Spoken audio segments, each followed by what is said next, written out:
Dragon fruit juice போடலான்னு சொல்லிட்டு juice போடலான்னு அது மேக் பண்ணுறோம். ஃபஸ்ட்டு ட்ராகன் ஃப்ரூட்டை கட் பண்ணி மிக்ஸி ஜாரில் போட்டுக்கோங்க.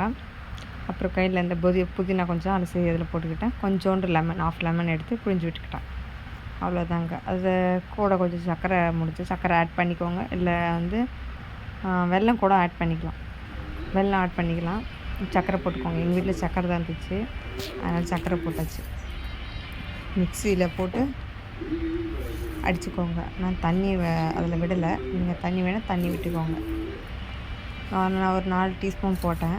நீங்கள் உங்களுக்கு தேவைக்கேற்ப போட்டுக்கோங்க. சரிங்களா? போட்டாச்சு. நான் உங்களுக்கு அதை அரைச்சி எடுத்துகிட்டு வரது காமிக்கல, இப்படியே அரைச்சிட்டேன். நீங்களே பாருங்கள். நல்லா தானே இருக்குது.